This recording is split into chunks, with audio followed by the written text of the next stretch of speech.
दोस्तों, आज की वीडियो में हम पढ़ने वाले हैं द्रव्य, जो कि पदार्थ विज्ञान का थर्ड लेक्चर होने वाला है।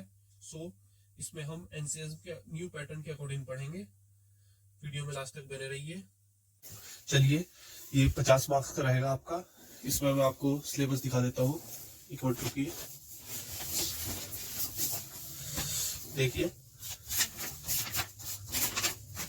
हमने पहली वीडियो में ये कवर कर लिया था और सेकंड वीडियो में हमने दर्शन वगैरह जो था सब पढ़ लिया था, यहाँ से दर्शन तक के।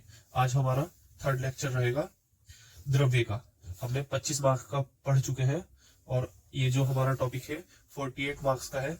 इसे हम आज की वीडियो में कवर करेंगे। चलिए शुरू करते हैं। द्रव्य, सबसे पहले इसमें हम लिखेंगे इंट्रोडक्शन ऑफ द्रव्य। इसका परिचय लिखेंगे। द्रव्य की परिभाषा, द्रव्यति गच्छति परिणाम इति द्रव्यम। जो परिणाम को प्राप्त होता है उसे द्रव्य कहते हैं। ठीक है। संयोग एवं विभाग की क्रिया जिस पदार्थ में होती है उसे द्रव्य कहते हैं। 2 पॉइंट हो गए, एक ये और एक ये। इसका श्लोक है संयोगे विभागे गुणाम इति द्रव्यम। ठीक है। और फिर इसमें आगे हम लिखेंगे, इस सृष्टि का प्रत्येक पदार्थ परिवर्तनशील है, अर्थात द्रव्य उत्पन्न होता है, कार्य करता है एवं नष्ट होते रहते हैं। ठीक है। यानी कि उसका जन्म होगा, फिर वो फंक्शन करेगा और फिर लास्ट में उसकी डेथ हो जाएगी। यह प्रक्रिया द्रव्य में स्वाभाविक रूप से चलती रहती है। ठीक है। अर्थात जिस पदार्थ में यह क्रिया होती है उसे द्रव्य कहते हैं। सिंपल सी बात है। ठीक है। अब पढ़ेंगे हम इसके लक्षण। द्रव्य के लक्षण, अकॉर्डिंग टू चरक, यत्राक्षिता कर्म गुणा कारणम समवाय यत् द्रव्यम। ठीक है। अब इसी का यहाँ पर डिफाइन किया है। जो भाव पदार्थ नित्य होता है उन्हें द्रव्य कहते हैं। सबसे पहली बात तो ये पॉइंट ध्यान में रखना हमेशा, जो भाव पदार्थ नित्य होता है वो द्रव्य होता है। द्रव्य हमेशा नित्य होता है। ठीक है। जिस पदार्थ पर कर्म और गुण दोनों आश्रित हो, यानी कि उसके अंदर फंक्शन भी हो, उसकी कुछ क्वालिटी भी हो, तो वो भी द्रव्य है। ठीक है। जो द्रव्य गुण कर्म का समवाय कारण हो। ठीक है। एक पॉइंट हो गया। अब हम सुश्रुत के अकॉर्डिंग पढ़ेंगे। जिसमें क्रिया और गुण रहते हैं और समवाय कारण है उसे द्रव्य कहते हैं। समझ में आ गई बात। अब इसका क्लासिफिकेशन, इस सृष्टि में असंख्य द्रव्य है। आयुर्वेद अनुसार द्रव्य 2 प्रकार के होते हैं। कितने प्रकार के होते हैं द्रव्य? 2 प्रकार के। कौन कौन से? एक तो कारण द्रव्य, एक हो गया कार्य द्रव्य। ठीक है। अब द्रव्य को हम सिंपली 2 भागों में बांट देंगे। ये तो हो गए कारण द्रव्य और ये जो एरिया है ये हो गया कार्य द्रव्य। पहले हम कारण द्रव्य पढ़ लेते हैं। कारण द्रव्य क्या होते हैं? नित्य होते हैं। जितने भी कारण द्रव्य जो होते हैं नित्य होते हैं। ठीक है। अब देखो इसमें क्या क्या आ जाएगा? 5 तो महाभूत है, पृथ्वी, जल, अग्नि, वायु, आकाश। ठीक है। 5 तो इसमें महाभूत हो गए। ठीक है। अब यह है काल, दिशा, आत्मा, मन। 4 ही हो गए। कितने हो गए टोटल? 9 हो गए। ठीक है। अब इसमें हम पढ़ेंगे कार्य के। कार्य के कौन कौन से पार्ट है? सबसे पहले तो ये अनित्य होता है। ठीक है। कारण द्रव्य कौन से है? नित्य। कार्य द्रव्य अनित्य। ठीक है। अब इसके 2 पार्ट है, चेतन द्रव्य, अचेतन द्रव्य। चेतन मतलब जिसके अंदर आत्मा हो। ठीक है। अचेतन जिसके अंदर आत्मा ना हो। ठीक है। चेतन द्रव्य किस होते हैं? इसे सइंद्रिय भी कहते हैं और अचेतन को निरिंद्रिय। ठीक है। अब सबसे पहले इसके ये देख लो, ये छोटा सा पार्ट है। अचेतन द्रव्य किसे कहते हैं? इसमें खनिज और कुत्रिम आ जाएगा, जैसे कि धातु और अधा। खनिज के 2 पार्ट है, धातु, अधातु। समझ में आ गई बात। इसमें ज्यादातर वो आ जाता है, मेटल्स आ जाते हैं। ठीक है। इन्हें तो छोड़ दो, ये इतना इंपॉर्टेंट नहीं है। सिर्फ इसमें 2 याद करना। और इसके बाद इसके चेतन के पार्ट लिखो, अंतश्चेतन द्रव्य। इसका दूसरा पार्ट है बाह्यभ्यंतर चेतन। ठीक है। सबसे पहले ये लिखा अंतश्चेतन, बाह्यभ्यंतर चेतन। अब अंतश्चेतन के कितने टाइप्स है? 4 टाइप्स है इसके, वनस्पति, वानस्पत्य, औषध और विरुद्ध। ठीक है। और इसके क्या पार्ट है? बाह्यभ्यंतर चेतन के जरायुज, अंडज, स्वेदज, उद्भिज। अब देखो इसमें चेतन द्रव्य में जो अंतश्चेतन द्रव्य है, इसमें हम पहले इसे डिफाइन कर देंगे क्या क्या है इसमें। वनस्पति क्या होता है? वनस्पति वो होता है जिसमें सिर्फ फल हो, यानी कि जैसे गुलर का पेड़ हो गया, और भी बहुत सारे पेड़ हैं, ठीक है। इसमें एक हो गया वानस्पत्य, जिसमें फल और फूल दोनों हो, जैसे कि आम का पेड़, आम के पेड़ पे पहले तो फूल आएंगे, फिर उसके बाद फल उसका बाद में आएगा। इसी तरह अमरूद पे जैसे व्हाइट कलर का फूल आता है, उसके बाद फिर आता है अमरूद बाद में, ठीक है। अब औषध में क्या आ गए? जितने भी गेहूं, बाजरा, जौ आदि, ये औषध में आ गए। विरुद्ध किसे कहते हैं? जिसकी बेल होती है, जैसे गुड़ूची की बेल चलती है ना, इस तरह, ठीक है। एक ये हो गया हमारा अंतश्चेतन। ये किसका पार्ट था? चेतन द्रव्य का, ठीक है। अब चेतन द्रव्य का दूसरा पार्ट क्या है? बाह्य अभ्यंतर चेतन। इसमें हमारे 4 पार्ट हो गए। जरायुज किसे कहेंगे? जो मनुष्य होते हैं, जरायुज तो मनुष्य हो गए, जैसे मैमल्स। अंडज किसे कहते हैं? पक्षी, जितने भी पक्षी हो गया, सांप हो गया, लिजर्ड हो गया, सब अंडे देने वाले अंडज कहते हैं इसको। स्वेदज मानी कि जो गंदगी में उत्पन्न होते हैं, जैसे कि जितने भी होते हैं, जैसे कृमि। उद्भिज किसे कहते हैं? जो सीजनल इंसेक्ट होते हैं ना, जैसे कि गर्मी होती है तो इंसेक्ट वगैरह बढ़ जाते हैं, तो वो केस में आ गए उद्भिज में, ठीक है। अब आते हैं नेक्स्ट वाले पे। ये है कार्य द्रव्य। हमने सबसे पहले 2 पार्ट थे इसके, इसमें हम पहले कार्य द्रव्य पढ़ेंगे।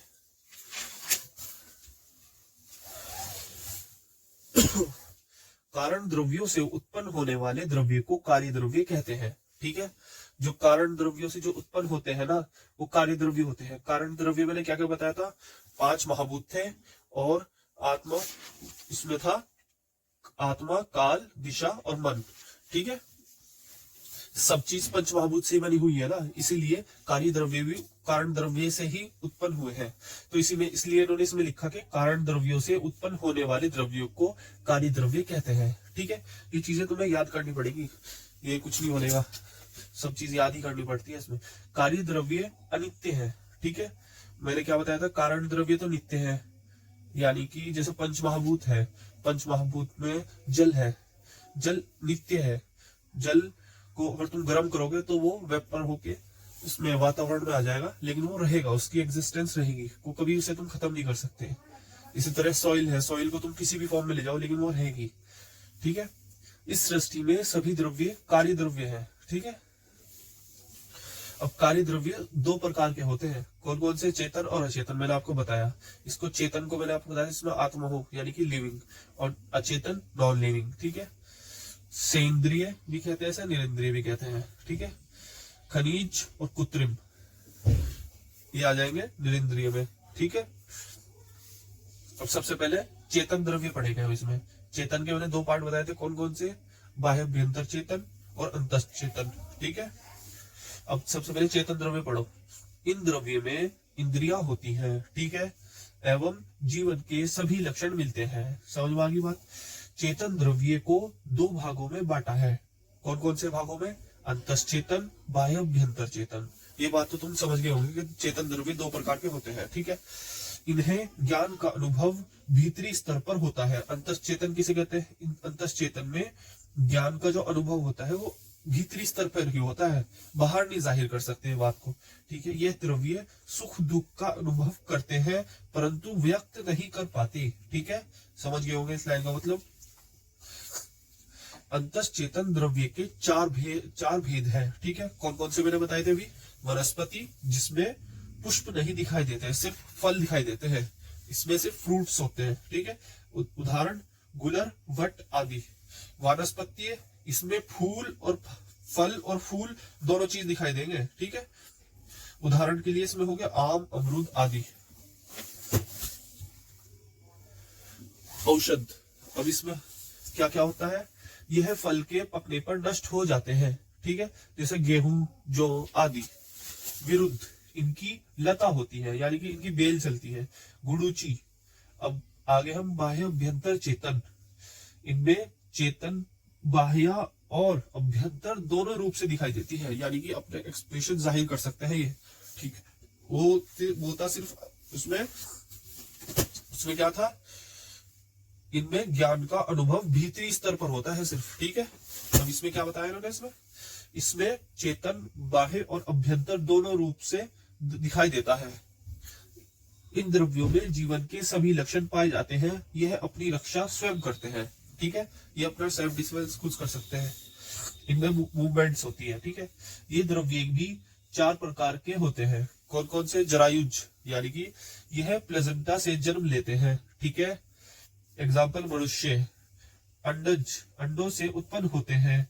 कौन से? सांप, पक्षी आदि, कुछ भी लिख सकते हो आप। स्वेदज, स्वेद से उत्पन्न होने वाले को स्वेदज कहते हैं।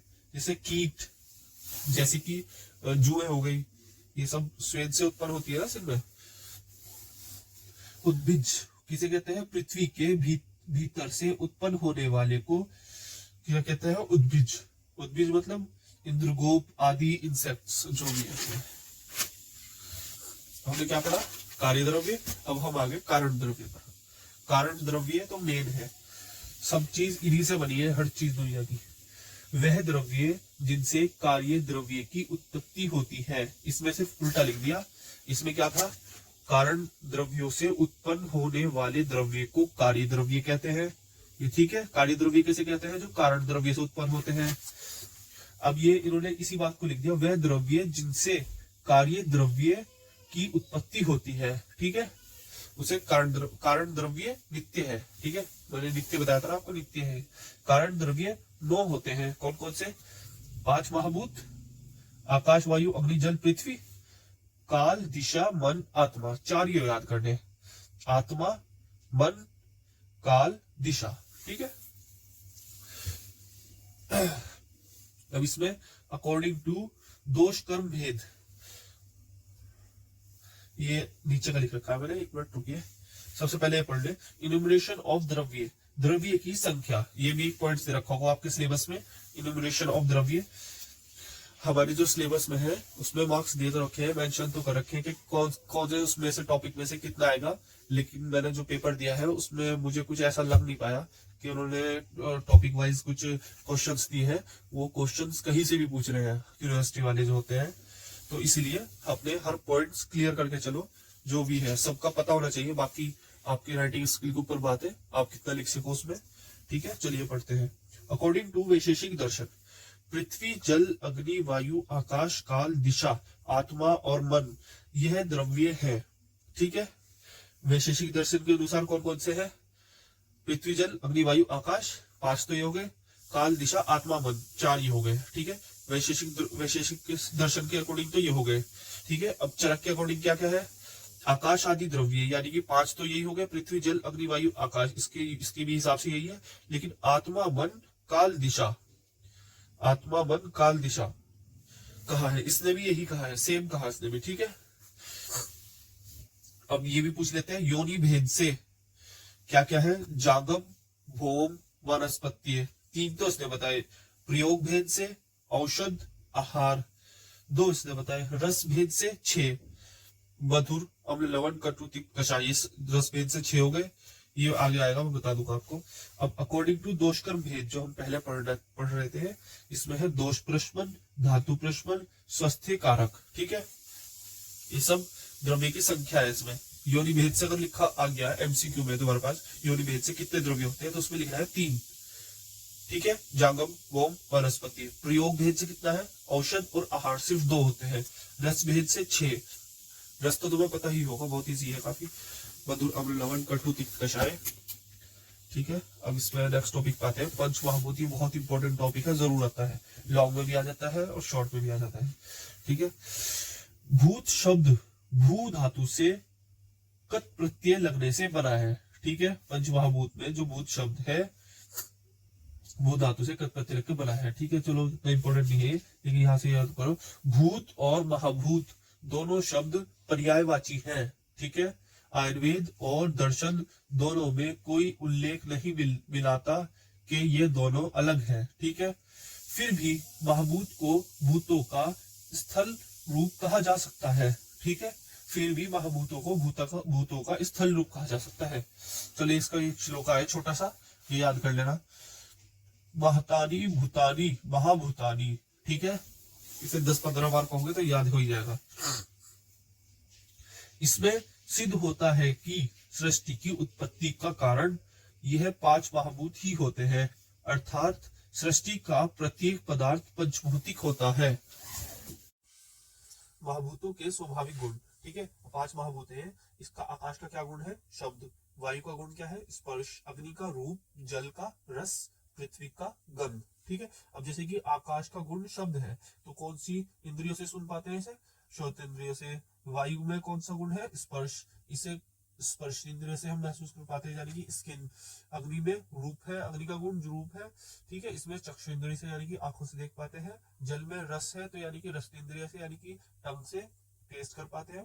पृथ्वी में कौन सा है? गंध, तो यानी कि इसमें घ्राण इंद्रिय यानी कि सूंघ पाते हैं नोज से। ठीक है, तो महाभूतों के भौतिक गुण, महाभूतों के भौतिक गुण ये भी याद करना पड़ेगा आपको। आकाश में अप्रतिघात, वायु में गति, अग्नि में उष्णता, ये तो सब पता होगा आपको। जल में द्रवता यानी कि लिक्विडिटी, पृथ्वी में खरत्वता यानी कि खुरदुरापन। ठीक है,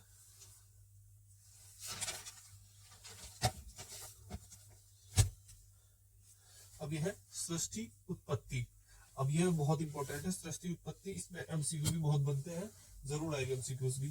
ठीक है, अब तैत्तिरीय उपनिषद के अनुसार हम देखते हैं सृष्टि उत्पत्ति।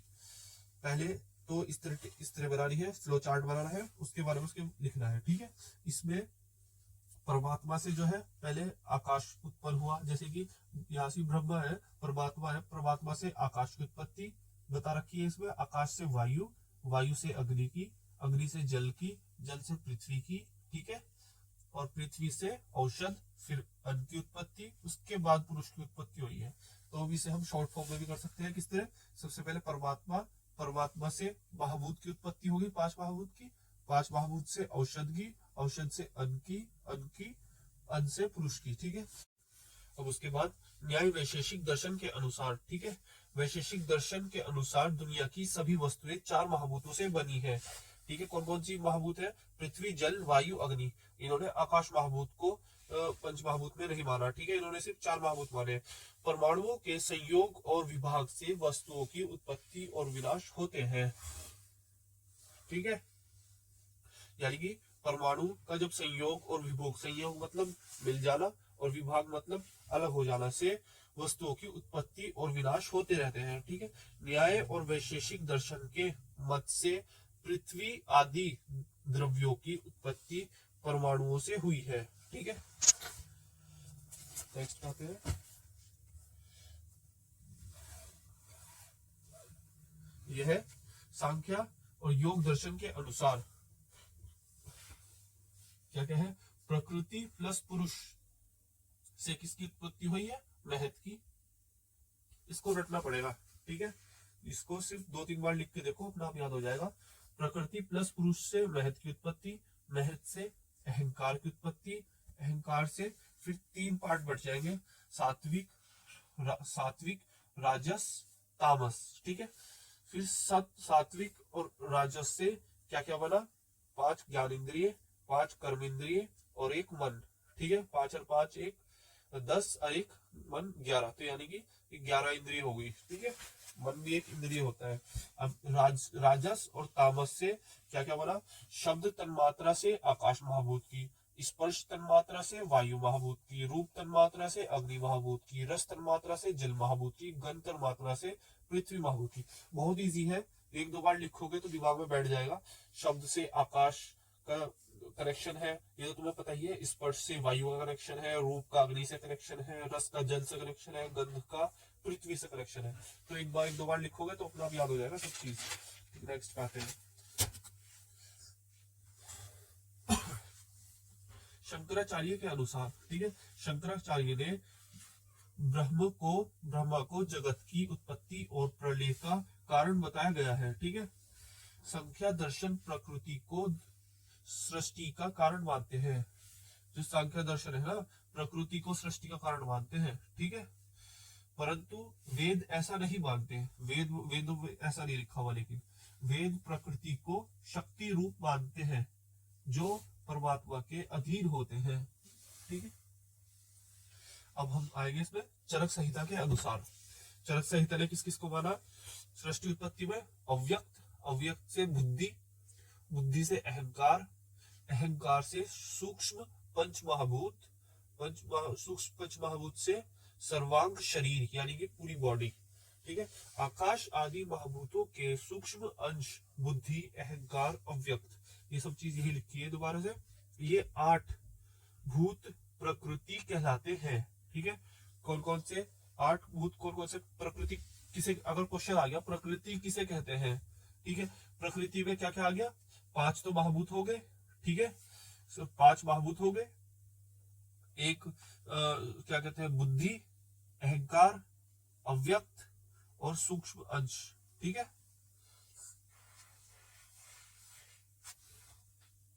ठीक है, तो ये टोटल हो गए 8। अब इसमें हम षोडश विकार पढ़ेंगे। षोडश विकार किसे कहते हैं, क्वेश्चन आ गया। 5 तो ज्ञानेंद्रिय, 5 कर्मेंद्रिय और 1 मन। हमारी इंद्रिय कितनी होती है पता है तुमको, ये इंद्रिय होती है हमारी 11 टोटल, तो यानी कि 11 इंद्रिय तो ये हो गई हमारी, ठीक है। 5 ज्ञानेंद्रिय, 5 कर्मेंद्रिय और 1 मन, ठीक है। इन सबको मिला के टोटल हमारे अंदर 11 इंद्रिय होती है। अब ये 5 इंद्रियों के अर्थ, अर्थ मतलब जो मैंने अभी आपको बताया इससे पहले, शब्द, स्पर्श, रूप, रस, गंध, ठीक है, इनके जो गुण होते हैं। अव्यक्त से बुद्धि की उत्पत्ति होती है, ठीक है। अव्यक्त से तो बुद्धि की उत्पत्ति होती है, बुद्धि से अहंकार की उत्पत्ति होती है, यही पॉइंट लिख दिया दोबारा।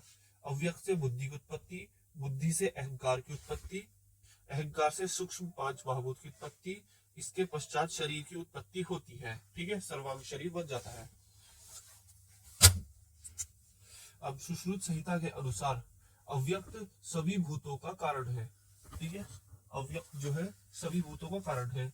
अव्यक्त से सृष्टि की निर्मिति होती है, जैसे समुद्र जलीय वस्तुओं का आधार है, उसी तरह अव्यक्त जीवों का आधार है, ठीक है। आज के लिए इतना ही। तो अगर आपको मेरी वीडियो पसंद आए तो लाइक और सब्सक्राइब जरूर करिएगा और अपने फ्रेंड्स के साथ शेयर करिए।